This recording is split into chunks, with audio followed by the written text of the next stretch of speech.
उपासक को भोजन पर विशेष सावधानी। एक काहे को ये सब 20-30 मिनट का खेल है, भूख लगी है और ये 2 अंगुल की जबान में केवल वो मिनट भर वो जो घुमाया, बस उसी का स्वाद है। गले के नीचे गया और फिर तुरंत उगल दे, तो देखने लायक नहीं। बढ़िया जूस पियो, अंगूर अनार और मौसमी और सेव का, 2-4 घंटे में बदबूदार लघुशंका बना के फेंक दिया। ये मशीन ऐसी गंदी है, केवल भजन बन जाए इसलिए। ये जो चाट चटोरापन है ना, कैसे भजन होगा भाई बताओ? स्वाद तो तुम ले रहे हो गोलगप्पा का, पानी पूरी कहते हैं क्या उसमें? वो जब हाथ से घोर रहा था तो सैनिटाइजर लगा के थोड़ी धोया था कि उसको पवित्र किया। क्या क्या कैसे कैसे वो पदार्थ बने, कैसे वो सामग्री बनी। तुम नाम जापक हो, भगवत प्राप्ति करना चाहते हो, दुकानों की बनी बनाई चीजें तुम खाकर भजन करना चाहते हो। चाहे कोई कितना परिपक्व अवस्था को प्राप्त हो, अशुद्ध भोजन होने पर भजन खींचना पड़ता है और शुद्ध भजन होने पर भजन ईश्वरित से होता है। इसलिए वो अनुभव करके, सिद्ध पुरुष ही अनुभव करके लिखते, साधकों के अनुभव थोड़ी होते हैं, सिद्धों के अनुभव है। तो हमें लगता है कि 2 मिनट की बातें, जबान के स्वाद की बात, भोजन को हमें सुधारना चाहिए। ये चीजें तो साधक को पानी ही नहीं चाहिए। देखो बहुत बढ़िया बात है, जाओ घर, एक परेठा बनाओ, नमक लगाओ, श्री जी को ऐसे अर्पित करो, आप पालो, बाल भोग आपका बढ़िया हो गया। बढ़िया रोटी बना लो, दाल बना लो, सब्जी बना लो, प्रभु को भोग लगाओ, तो उदर पोषण, सात्विक वृत्ति, भजनानंदी आपका स्वभाव बने। हम भजन करने वालों के लिए कह रहे हैं कि प्रायः जितना सावधान रहोगे भोजन में उतना अच्छा रहेगा। भगवत भजन के लिए आपके शरीर और वस्त्र दोनों शुद्ध होने चाहिए। पवित्रता का निर्वाह करना ही होता है। आजकल तो बाथरूम के उतने वस्त्र धारण करो, शौच में जितने, या तो एक ऊनी हो तो वो चल जाएगा, वो वहीं रखा रहता है, उसको धारण किया, शौचालय में गए, उसको उतार के रख दिया, पवित्र हुए, फिर वस्त्र धारण किए। अगर सूती वस्त्र आप पहन करके जाते हैं और वो कमर के निचले, तो वो धोना पड़ेगा आपको। जैसे बार बार जाना हो तो उनको ऊपर समेट लिया, क्लिप लगा ली। पवित्रता का व्यवहार करें। अगर आपका शरीर अपवित्र, आपके वस्त्र अपवित्र, आपका भोजन अपवित्र, तो परम पवित्र पुण्य श्लोक भगवान का नाम जप करो, भगवान का नाम कीर्तन कर पाओगे, तभी भाव नहीं आएगा। कीर्तनकार या नाम जापक भोजन और शरीर और वस्त्र, इनकी पवित्रता पर ध्यान दे। आजकल महामहिम श्री सूरदास, तुलसीदास जी, मीरा जी, बड़े बड़े महान भक्तों के पदों को भूल करके ठुमरी और इधर उधर के, हमें लगता है कि ये मन चली चाल है, इसमें नहीं चलना चाहिए। महापुरुषों के वचन, क्या सूरदास जी, तुलसीदास जी, मीरा जी, कबीर साहब, दादू जी, नरसिंह स्वामी, हरिदास जी, हरिवंश महाप्रभु, तुकाराम, नंददास, नारायण स्वामी, ललित किशोरी, इन महापुरुषों के पदों को गा करके तुम्हारे भाव नहीं बन सकते क्या? ये लौकिक आधुनिक शब्दावली जोड़ने वाले पद गाने की जरूरत नहीं है। वाणी परम पवित्र होती है आचार्यों के पद गायन करने से, क्योंकि आचार्य उस भाव को देख रहे हैं, उस महिमा को देख रहे हैं, तब पद लिख रहे हैं। महापुरुषों की वाणी के सिवा तुम्हारे कीर्तन में कोई भी अन्य जो शब्दावली जोड़ी गई है आधुनिकता की, वो न गाई जाए। रोमांच, सात्विक, अश्रुधारा ये आचार्यों की वाणी से प्रकाशित होती है। आचार्यों के वाक्य ही कीर्तन में उच्चारण करने चाहिए, तभी सच्चा कीर्तनकार को आनंद मिलता है। और ये भाई, बार बार प्रार्थना करता हूं कि मनुष्य जीवन का कोई भरोसा नहीं, प्रत्येक श्वास खतरे में है। कौन सी श्वास आखिरी है ये पता नहीं। इस श्वास का सदुपयोग कर लो। एक भी श्वास नाम के सिवा बीतनी नहीं चाहिए खाली। सांस सांस पर कृष्ण भज, वृथा सांस मत खोए, ना जाने या श्वास को आवन होए न होए। एक एक श्वास में नाम जपते रहो। श्रवण किया, नाम जप से सब कुछ प्राप्त हो जाएगा। नाम जप में रुचि बढ़ाने के लिए भोजन पवित्र रखो, शरीर पवित्र रखो, वाणी पवित्र रखो। जो वाणी से अश्लील शब्द बोलेंगे, नाम भगवान कैसे वाणी में चलेंगे, कैसे जिह्वा में चलेंगे? इसलिए सावधान होकर जीवन की एक एक श्वास को सार्थक करो। जैसे मछली जल के बिना एक क्षण तो जीवित रह ही सकती है, पर मैं नहीं रह सकता। लंपट लो निमेश अंतरतय, अलप कलप सात। पलक निमेश की अंतराय को 700 कल्पों के वियोग दुख का अनुभव श्री लालजू महाराज को होता है। जानी दे इतनी एरीशो। प्रमाण हरिदासी जी हमारे साथ हैं। हम कहीं नहीं गए, आपकी आज्ञा के बिना कैसे जा सकते हैं? एकदम अंतर प्रीति से बाहर वृत्ति हुई, गही लपटाई रहे छैल दो, छाती सो छाती। लगाई फेरा फेरी सो। यहां इस भाव में, इस दर्शन में केवल सहचरियों का प्रवेश है। जिस समय ऐसी स्थिति होती है उस समय आशीष की झड़ियां हृदय से सहचरियों की बरसती है प्रिया प्रीतम के ऊपर। कैसी सामर्थ्य है।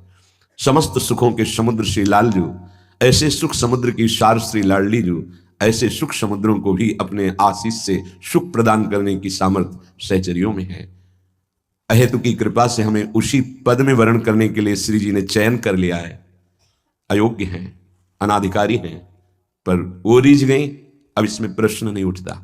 उन्होंने हमें आकर्षित करके वृंदावन धाम बुलाया, उन्होंने हम सबको अपनी महिमा सुनाई, उन्होंने ही हमारे मन को अपनी तरफ आकर्षित किया। अन्यथा प्यारोढ़ुम क्षमते न यच्छ शुकादि नाम तू यद ध्यानगम, यहां गही लपटाए रहे छैल दो, यहां संभाव्योपि विरंचि नारद शिव स्वयं भुआ देर लया। इन बड़े बड़े महापुरुषों के लिए भी ये अगम्य रस वृंदावन धाम का है। श्रीपाद प्रबोधानंद जी महाराज कह रहे हैं, श्री वृंदावन कुंज भूषण सदा वृंदावनाविष्टधी,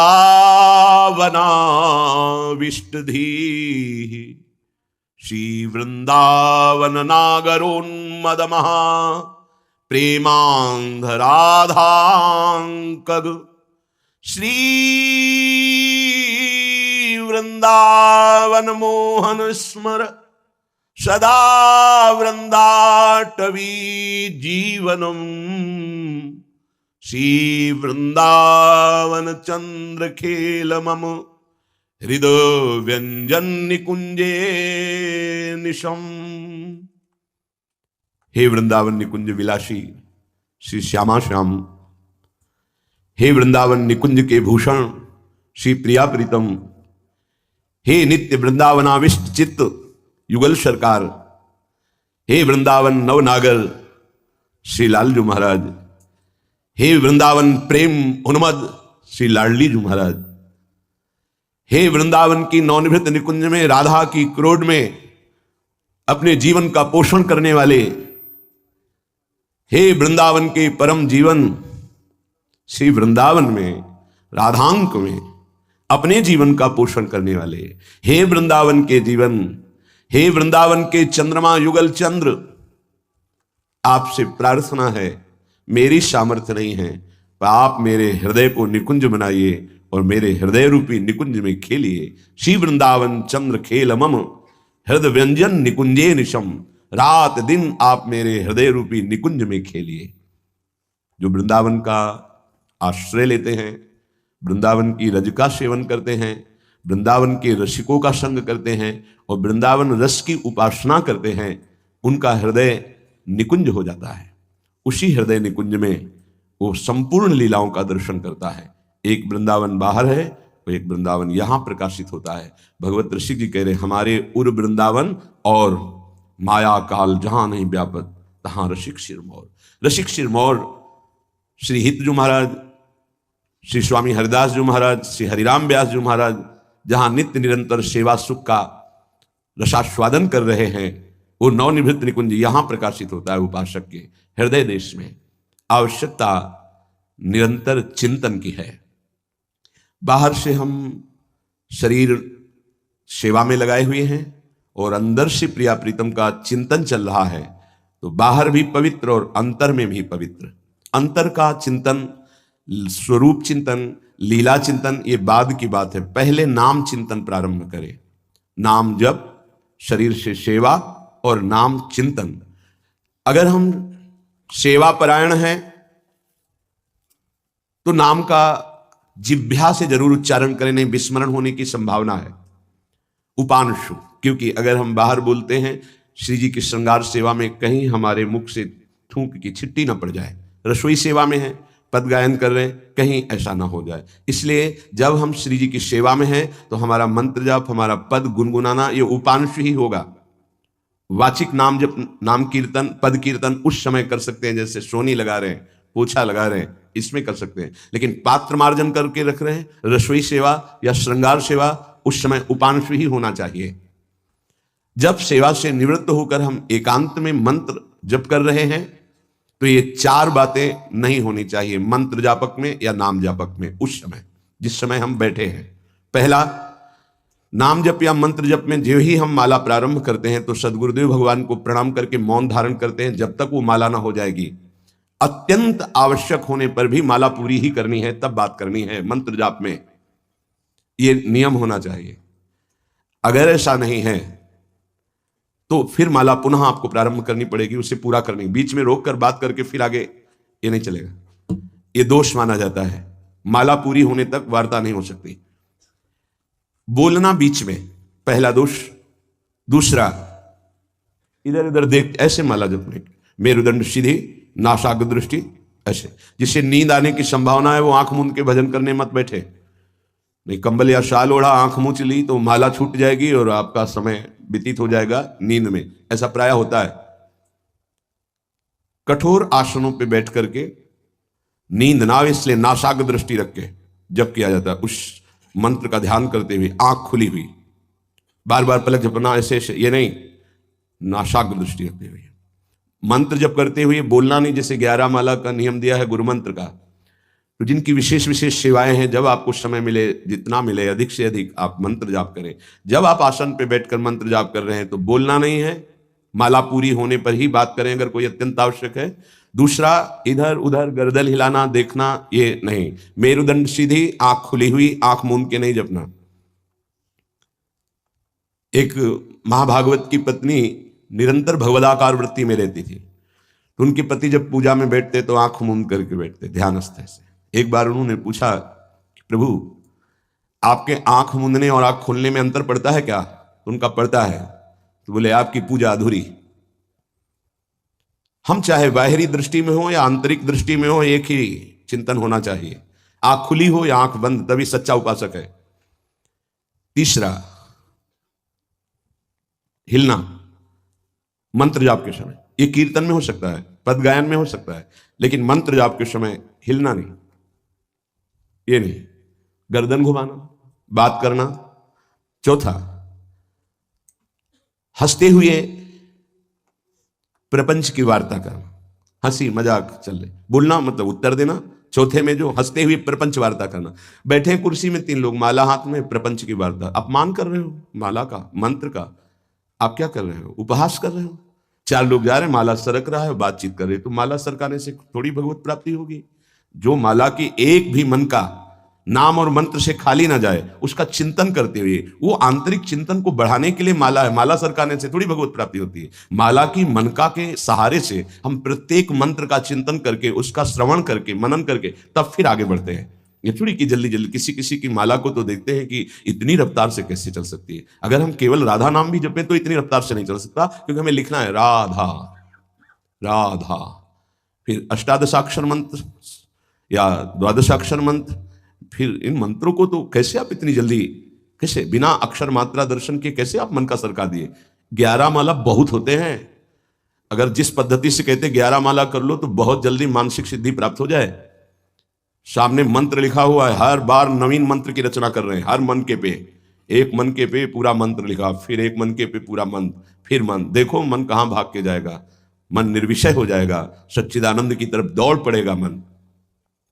जब के समय किसी को उत्तर देना, इधर उधर देखना, शरीर को हिलाना, हंसते हुए हंसी मजाक वार्तालाप करना, 4 बातें जब में निषेध है। जब काले न भासेत नान्यानि प्रेक्षेत बुधा न कंपेत शिरोग्रीवाम दंता नैव प्रकाशयेत। 4 बातें। ये हंसी मजाक, 2 साधक चल रहे हैं रास्ते में, माला भी चल रहा है, हंसी मजाक, तुम्हारे पास समय कैसे, तुम्हारा माला कैसे चल रहा है, तुम वार्ता कर रहे हो, हंसी मजाक कर रहे हो, ऐसा नहीं, इतने सिद्ध नहीं हो गए हो। जो शास्त्र, जब काले न भाषेत नान्यानि प्रेक्षित बुधा न कंपित शिरोग्रीवाम दंतान नैव प्रकाशित। माला जपते समय ये ऐसे हिलना डुलना, शांत, हंसी मजाक, न दंतान नैव प्रकाशित, दांत नहीं दिखाई देने चाहिए। गुरुमंत्र के समय तो मुख से वायु भी नहीं निकलनी चाहिए, मुख से, बस ये स्थिति। थोड़ा दांतों के बीच में जगह है, जिह्वा का अग्रभाग ऊपर के दांत के जोड़ पे है, हल्की सी नाक की श्वास से मंत्र का उच्चारण है, उसी का श्रवण है और नेत्रों से दृष्टि में हम देख रहे हैं। भगवदाकार मंत्राकार वृत्ति करनी है। प्रभु के मंगलमय नाम उच्चारण करने से करोड़ करोड़ जन्मों के पापों का नाश होता है, ऐसा शास्त्र और ब्रह्म ऋषियों ने निश्चय किया है। भगवान का नाम उत्तम श्लोक है, पवित्र कीर्ति है। जो नाम जप करता है वो पवित्र कीर्ति वाला हो जाता है, वो उत्तम श्लोक भगवान को प्राप्त कर लेता है, भगवत स्वरूप हो जाता है। इस मार्ग में चलने वाले उपासक से, चाहे वो ज्ञान मार्ग का हो या भक्ति मार्ग का हो, कोई पाप बन जाए तो शास्त्रोक्त प्रायश्चित करने की आवश्यकता नहीं है। जैसे कृच्छ व्रत, चंद्रायण व्रत, बड़े बड़े कठोर व्रत पापों का प्रायश्चित करने के लिए हैं, वो केवल नाम जप, नाम कीर्तन अपना बढ़ावे, उसी से सारे प्रायश्चित हो जाएंगे। जप करने वाले को अन्य प्रायश्चित करने की आवश्यकता नहीं है। जब तक अनंत जन्मों के हमारे पाप हैं तब तक हमारी नाम में रुचि नहीं होती। ये बहुत ध्यान देने का विषय है कि जब नाम की इतनी महिमा है तो सब लोग नाम में क्यों नहीं लगते? बोले इसलिए नहीं लगते कि इतने पाप हैं कि नाम की तरफ रुचि ही नहीं हो सकती। जैसे कोई कहे कि चीनी चीनी चीनी कहने से तो क्या मुंह में मिठास आ जाएगी क्या? भोजन भोजन भोजन करने से क्या पेट भर जाएगा क्या? तो ऐसे ही कृष्ण कृष्ण राम राम राधा राधा करने से क्या राधा मिल जाएंगे क्या? बड़े तर्क होते हैं ना दिमाग में। वो जड़ वस्तु है, वो ना पहले थी ना बाद में रहेगी, बीच में भी उसकी सत्ता नहीं है। नासतो विद्यते भाव। और जो भगवान को अधीन कर ले, भगवान से भी महान, जिसकी महिमा स्वयं भगवान नहीं वर्णन कर सकते। कहूं कहां लगी नाम बड़ाई, राम न सके नाम गुण गाई। वो इन भौतिक पदार्थों के नाम जैसा नहीं है, वो सच्चिदानंद है। स्वप्रधानमेव पुरुषोत्तम कीर्तनम पाप प्रध्वंसन हेतु। जो भगवान पुरुषोत्तम का नाम कीर्तन करता है उसे अन्य साधन करे या न करे, प्रधान साधन नाम जप या नाम कीर्तन उसके सर्वस्व पाप का नाश कर देता है। किसी दूसरे प्रायश्चित के स्पर्श की भी आवश्यकता नहीं है। केवलमेव हरि कीर्तनम कृष्ण पापक्ष हेतु नान्य समुचितम नतरा मन्यांग भूतम। केवल नाम जप नाम कीर्तन संपूर्ण पाप और पाप प्रवृत्ति को विध्वंस कर देता है। अन्य किसी साधन के अंगभूत की आवश्यकता नहीं है। हो रहा है अच्छा, नहीं हो रहा तो चिंता की बात नहीं है। संपूर्ण पाप और पाप प्रवृत्ति का नाश करने के लिए केवलमेव हरि कीर्तनम, केवल भगवन नाम कीर्तन, भगवन नाम जप। नरक हेतु संस्कारः प्रायश्चित्त निर्वत्ते न सजाति योत्पादकः भक्त्या पुनरुभव विधोपीति भक्तेरे वात्यंतिक शुद्ध हेतुत्व न कर्मणाम। जैसे निश्चित हो चुका है, आपके पाप कर्म से बन चुके कि नरक जाना है, निश्चित हो चुका है। अब उसको मिटा सकता है तो केवल नाम जप मिटा सकता है, दूसरा कोई साधन नहीं है। न कर्मणाम, कोई ऐसा कर्म नहीं कि तुमको रोक सके नरक जाने से। ऐसे आचरण बन गए तो बोले नरक का हेतुभूत जो कर्म हुआ, जो पाप जमा हुए, उसमें भस्म करने के लिए और भी प्रायश्चित हो सकते हैं, लेकिन उसकी जो वासना है, जो संस्कार है, जो पाप प्रवृत्ति है, वो किसी में नष्ट करने की सामर्थ्य नहीं, किसी कर्म में। वो केवल नाम जप में है। नाम बड़े बड़े पापों को विध्वंस करके पाप की वासना, संस्कार, प्रवृत्ति का नाश कर देता है। संस्कार निवृत्त हो जाना है बहुत कठिन बात है। पाप निवृत्त होने के तो बहुत साधन बताए गए हैं। अतः एकमात्र नाम जप नाम कीर्तन पाप प्रवृत्ति, पाप संस्कार, संस्कारों की निवृत्ति कर देता है।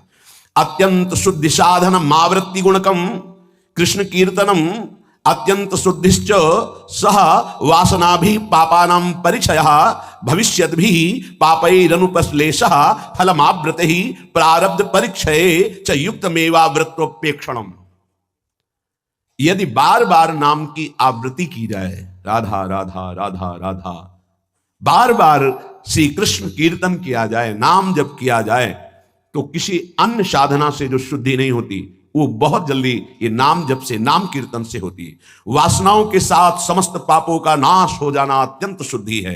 भविष्य में कभी किसी पाप का संपर्क जो भूल से, चूक से, कुसंग से उपासक से बन जाता है, वो तत्काल भस्म हो जाता है। तत्काल इतनी भीषण जलन प्रायश्चित पैदा होती है कि उसके लिए नहीं कि अभी का पाप शाम तक भी टिक पाएगा, नहीं, तत्काल प्रायश्चित होता है। नाम जप से तत्काल ग्लानि, इतनी जलन क्यों भस्म हो जाता है। और अगर उपासक चाहे तो प्रारब्ध का क्षय भी कर देगा। प्रारब्ध अर्थात जो शरीर भोग निश्चित हो चुका है। ऐसा ना समझे कि नाम जापक भजन करने वाला प्रारब्ध क्षय नहीं कर सकता। हर रोग को नष्ट करने की सामर्थ्य है, पर वो अपने नाम जप की जो आवृत्ति कर रहा है, अव्यावृत भजना, बार बार नाम जप कर रहा है, वो आराध्य देव के विधान को जानकर सुखी होने वाला उपासक हो जाता है। पाप क्षय हुआ, पाप की प्रवृत्ति का नाश हुआ, आगे भूल चूक से पाप हो जाए उसका भस्म करने की सामर्थ्य उसमें, प्रारब्ध को क्षय करने की सामर्थ्य होते हुए भी भक्त अपने प्रारब्ध को क्यों भोगता है? क्योंकि वो उस भजन से अपने आराध्य देव को प्रसन्न देख करके, मन जहां है सावई मना कृष्ण पदारविंद, अब उसे प्रारब्ध कोई दुखद नहीं लगता, अपने स्वामी का मंगल विधान लगता है, वो उसे सहज में भोग लेता है। यदि चाहे तो उसे तत्काल भस्म कर दे प्रारब्ध को। आगे इसका वर्णन करते हैं। अप्रारब्ध प्राचीन पापक्षय सकृत कीर्तनमेव साधनमिति निरपवादम अन्नवचनानि संत्य अनंतानि। प्रारब्ध से भिन्न पापों का क्षय समझना। अप्रारब्ध प्राचीन पापक्षय, बिना प्रयास के नाम जप से वो क्षय हो जाते हैं। प्रारब्ध के लिए संकल्प करना पड़ता है और भक्त संकल्प रहित होता है, इसलिए प्रारब्ध को भोगता है। जो प्राचीन पापाक्षय अप्रारब्ध, जो प्रारब्ध में नहीं है, पूर्व संचित जमा पाप कर्म है, वो सकृत कीर्तन में साधन मिति, एक ही साधन भगवन नाम कीर्तन, भगवन नाम जब, वो स्वाभाविक नष्ट हो गया। निरपवादम, इसमें किसी का कोई तर्क नहीं है, पर प्रारब्ध को क्षय करने के लिए संकल्प करना होता है। ये मेरा रोग नष्ट हो जाए, ये कभी भक्त नहीं कर सकता। इसीलिए बड़े बड़े संतों को कष्ट में देखा गया शारीरिक। अप्रारब्ध स्वाभाविक क्षय हो जाएगा, पर प्रारब्ध के लिए संकल्प करना पड़ेगा। इसलिए भक्तजन अत्र वचनानि संत्य अनंतानि, संतों के अनंत वचन पाए गए। क्या कि जैसे मेरे प्रभु रख रहे हैं वैसे मैं बहुत राजी हूं, मेरे स्वामी जैसे मुझे रख रहे हैं, जोई जोई प्यारो करे सोई मुई भावे, तेरा किया मीठा लागे। क्या बड़े बड़े महापुरुष के तेरा किया मीठा लागे। प्रभु आप जो विधान कर रहे हो वो प्रारब्ध क्षय के लिए संकल्प नहीं करते। कीर्तनात् पापक्षय तदावृत्या तद विषयाणाम वासनानाम प्रचयः अपचयश्च पाप वासनानाम ततो भगवज्जनो सेवा सात्यताम ततस् तदुपवर्णित महिमनि भगवती पुण्य श्लोक शेखरे भगवती नैष्ठिकी भक्ति तत्शोकादि नाम अत्यंतोच्छेद ततः सत्वस्य परमोत्कर्षः तत्व साक्षात्कारः ततो मुक्ति रीति अयमर्थः। ओह, बड़ी अद्भुत बात वर्णन कर रहे हैं। ये कीर्तन केवल पाप का ही नाश नहीं करता, नाम जप, ये नाम जप बार बार जो आवृत्ति की जाती है, इससे उपासना की वृद्धि होती है, वासनाओं का नाश होता है। इसके पश्चात भगवत प्रेमी महात्माओं का सानिध्य मिलता है। ये बड़े गूढ़ विषय है। जब तक आपके पाप क्षय नहीं हुए तो आप संतों के सन्मुख नहीं पहुंच सकते। भगवत कृपा हुई, कैसे पाप क्षय हुए? श्रवण सुजस सुनी आयऊ, जब कान में श्रवण में हमारे भगवतीय सिद्धांत नाम महिमा पड़ी तो सुन सुन के हमारे हृदय में इच्छा जागृत हुई, चलो संत दर्शन करते हैं। भजन का फल हुआ संत दर्शन, नाम जप का, नाम कीर्तन का फल हुआ भगवत प्रेमी महात्माओं का सानिध्य संग। ततो भगवज्जन सेवा सात्यतम, फिर उसके हृदय में उन महापुरुषों की सेवा करने का मन होता है। क्या करूं जिससे ये प्रसन्न हो जाए? फिर उन महापुरुषों के द्वारा ततस् तदुपवर्णित महिमनि भगवती पुण्य श्लोक शेखरे भगवती नैष्ठिकी भक्ति, कैसे प्रभु में निष्ठा जागृत होती वो उपदेश करते हैं। किनको? निज जनों को। निज जन कौन? जो नाम जप नाम कीर्तन के द्वारा जिनका पाप क्षय हुआ, पाप वासनाएं नष्ट हुई, एक उपासना जागृत हुई कि हमें संतों का सानिध्य मिले, भगवत कृपा से संत सानिध्य मिला, उनके हृदय में एक नई इच्छा जागृत हुई, इनकी सेवा मिले, इनको कैसे प्रसन्न करूं। जब उनकी आज्ञा और सेवा में तत्पर हुए तब उन्होंने अपने हृदय की उपासना दे दी। उससे क्या हुआ? बोले भगवती नैष्ठिकी भक्ति, निष्ठा पूर्वक भगवान की भक्ति का जागरण हुआ। ततः शोकादि नाम अत्यंत उच्छेदः, समस्त चिंता भय शोक दुख का जड़ से नाश हो गया। जब संत गुरुजनों के द्वारा दी हुई उपासना से भगवान की भक्ति हुई तो शुद्ध नैष्ठिक भक्ति का जागरण हुआ, तो शोक, चिंता, भय, दुख, क्लेश, अशांति, मृत्यु, इनका सब भय जड़ मूल से उच्छेद हो गया।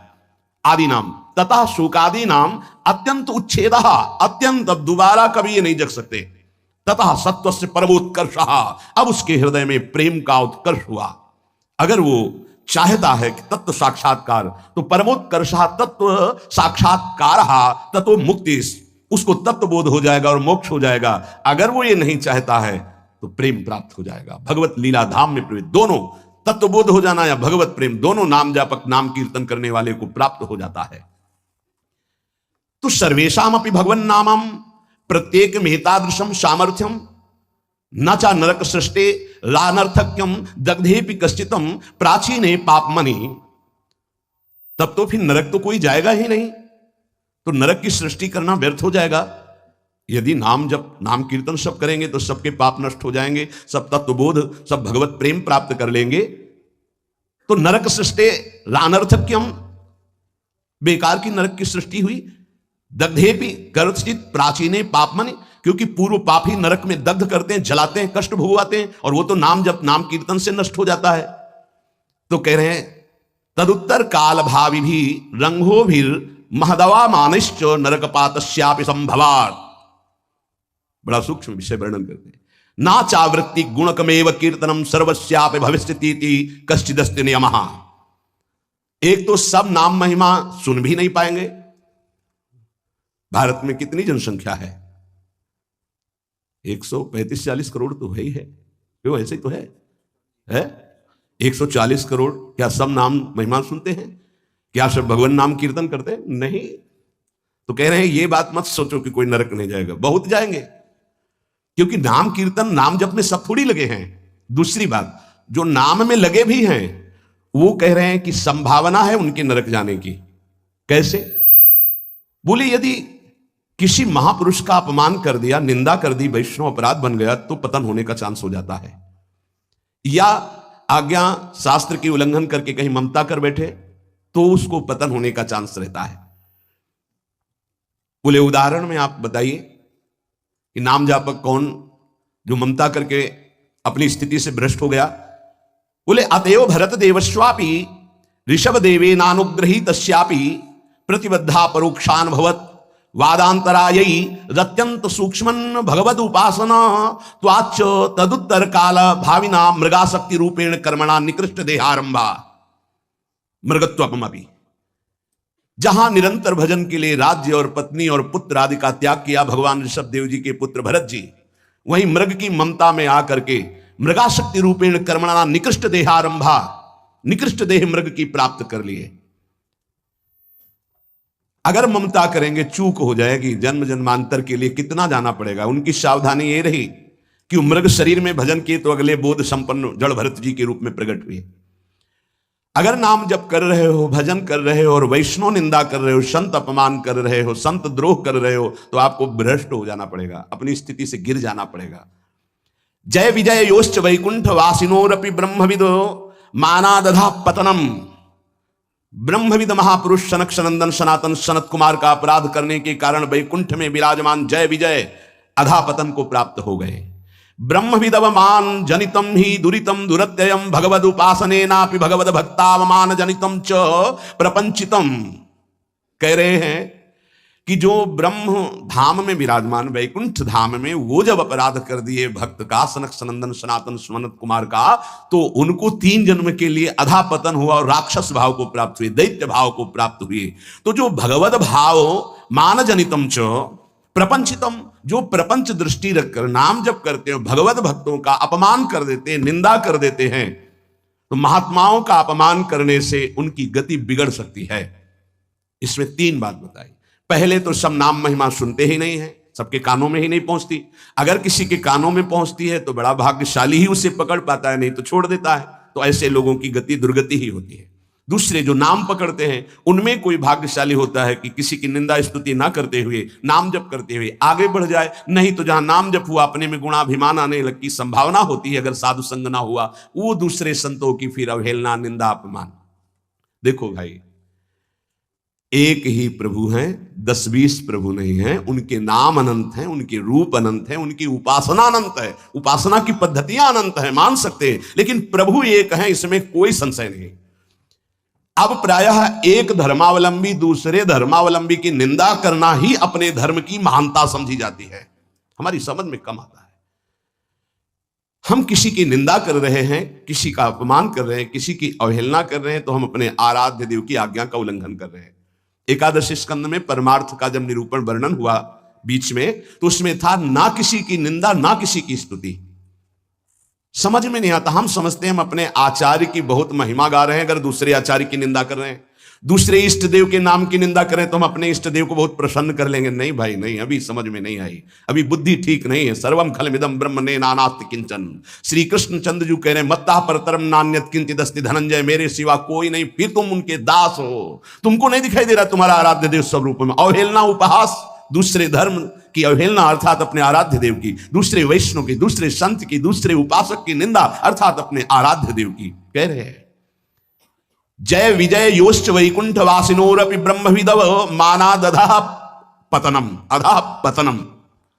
वैकुंठ से पतन होना असंभव, लेकिन इस असंभव पद से भी पतन हो गया महापुरुषों का अपमान करने से, और तो सब छोटी बात है। इसलिए ध्रुवदास जी ने भी सिद्धांत विचार लीला में वर्णन किया, भक्तन के अपराध सो डरपत रहो। या एक अपराध है जो बड़ी बड़ी पदवी से तुम्हें भ्रष्ट कर देगा, तुम्हारे सारे सुकृत नष्ट कर देगा। भक्तन निंदा अति बुरी भूल करे जिनको के सुकृत बहुत जन्म के चिन्ह में डारे खोए।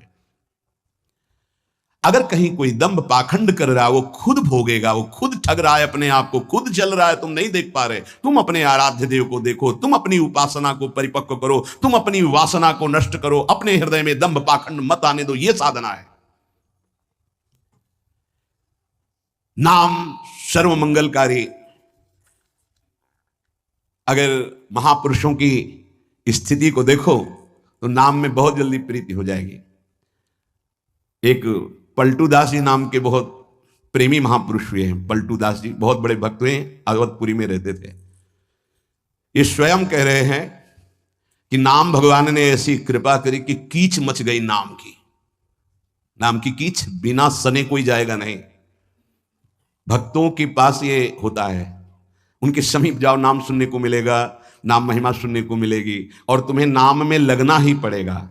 ऐसी भक्ति चलावे मची नाम की कीच, मची नाम की कीच बूढ़ा और बाला गावे, पर्दे में जो रहे शब्द सुन रोवत आवे।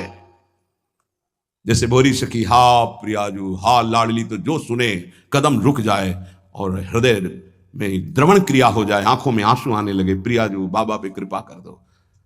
पलटूदास बाबा जी से जब वो जोर से भगवान नाम उच्चारण करते तो कोई पर्दे में कहीं भी, घर मकान कहीं भी उसके कान में पड़ता तो रोना आ जाता।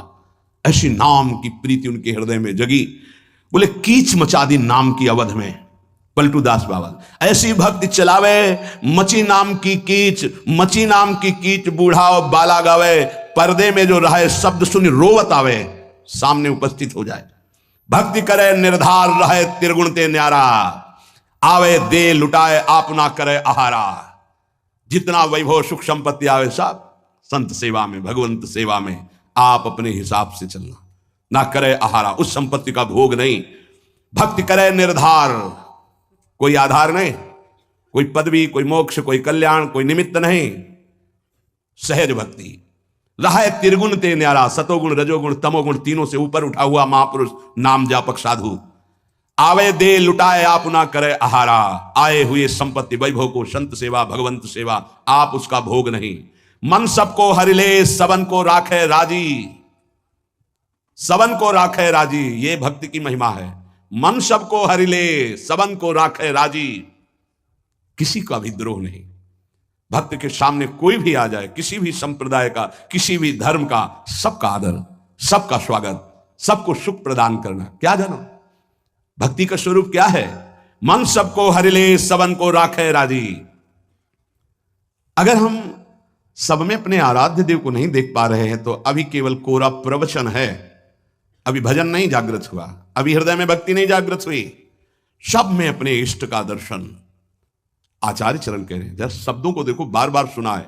ये क्रूरा, क्रूरा शब्द है। पापिनो नच सताम संभाष दृश्या से, देखने योग्य नहीं, संभाषण योग्य नहीं, ऐसे क्रूर पापी हैं, उनमें भी मेरे राधा वल्लभ लाल विराजमान है, मेरी दृढ़ मति है। हरिवंश महाप्रभु कहते हैं, हे सी राम मैं सब जग जानी। अगर वास्तविक मार्ग का अनुसरण कर रहे हो तो यही तुम्हें अनुभव होगा। किससे द्रोह करोगे, किससे नफरत करोगे? ये जब अंदर की ग्रंथि नहीं खुली तो ये सब बातें अंदर आती हैं। किसी की निंदा कर देना, किसी का उपहास कर देना, नहीं, हम जिसकी निंदा कर रहे हैं वहां भी आराध्य देव, जिसका उपहास कर रहे हैं वहां भी आराध्य देव है। पलटू दासिक बनिया रहे अवध के बीच, ऐसी भक्ति चलावे मची नाम की कीच। मची नाम की कीच, इतना नाम में डूबे हुए कि जो आसपास आ जाए नाम में हो जाए।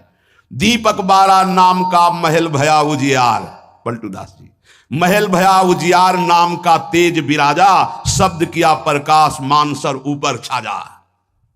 नाम तेज स्वरूप से विराजमान हो गया, हृदय में अद्भुत प्रकाश नाम का हो गया। दसो दिशा भई शुद्धि बुद्धि भई निर्मल साची, छूटी कुमत की गांठ सुमति प्रगट हुए नाची। नाम का प्रताप हो 3600 राग दाग त्रिगुण का छूटा, पूरन प्रगटे भाग कर्म का कलसा फूटा। सब कर्म प्रपंच नष्ट हो गए, भाग जागृत हो गए, त्रिगुण माया भाग गई, पलटू अंधियारी मिटी बीती दीन ही टार, दीपक बारा नाम का महल भया उजियार। हृदय में प्रकाश जागृत हो गया नाम स्वरूप से। नाम नाम बड़े बड़े महापुरुष इस नाम की महिमा का गान करते हुए उसी में डूबे हुए पार नहीं पाए। अरी मैं तो नाम के रंग छकी, जब ते चाख्यो विमल प्रेम रस, तब ते कछु न सुहाई, रात दिना धुन लागी रहे, को केतो कहे समुझाई। अरी मैं तो नाम के रंग छकी, अब रात दिन कुछ नहीं किसी की सुनना और ना कुछ समझना, एक बात है कि नाम न छूटने पावे। नाम पियाला घोट के कछु और न मोहि चही, जब डोरी लागी नाम की तब केही के कानी रही। जो यही रंग में मस्त रहत है तेही के सुधि हरना, गगन मंजिल दृढ़ डोरी लागो जाय रहा सरना। निर्भय होए के बैठ रहो अब मांगो यह बर सोई, जग जीवन बिनती हा मोरी अब आवन नहीं हुई। अरे मैं नाम के रंग छकी। बोले हमारी डोरी इतनी ऊंचाई पे लग गई कि मान अपमान सुख दुख लाभ हानि हमें छू नहीं सकते, और अब मैं निश्चित कहता हूं अब मेरा आना नहीं हो पाएगा इस जगत में। अब मेरा आवागमन का चक्र रुक गया, क्योंकि मेरे हृदय में नाम चल पड़ा। नाम नाम एक ऐसा है जो अद्भुत तेज अद्भुत प्रकाश प्रकाशित करता है। अगर नाम जप का आश्रय ले लो तो बच जाओगे, नहीं तो अर्जुन जी भगवान से पूछते हैं कि कौन है जो ना चाहते हुए बलात् हमसे पाप करवा रहा है। हम चाहते नहीं हैं कि पाप हो, पर प्रभु ये बलात् पाप कौन करवा रहा है? प्रायः सबका ये प्रश्न रहता है जो अर्जुन जी प्रश्न करते हैं, अथ केन प्रयुक्तोयम पापम चरति पुरुषः अनिच्छन्नपि वार्ष्णे बलादिव नियोजितः। हे वार्ष्णे, ये ना चाहते हुए भी जबरदस्ती जैसे कोई कर्म हमसे पाप कर्म करा ले, कौन कराता है? हम तो नहीं चाहते पर कराता कौन है? तो बोले विचार नहीं कर पाए इसलिए ऐसा प्रश्न होता है। बिना चाहत के कोई पाप करा ले ऐसा सृष्टि में कोई विधान ही नहीं है। हम पाप तो नहीं करना चाहते, पर जिससे पाप होता है वो चाहते हैं क्या? सुख भोग। कहां से? पर स्त्री, पर धन, नाना प्रकार के आचरण जो पाप आचरण हैं उनसे सुख चाहते, पाप नहीं करना चाहते, पर हम सुख भोगना चाहते हैं, सुख संग्रह करना चाहते हैं, इसी से पाप होते हैं।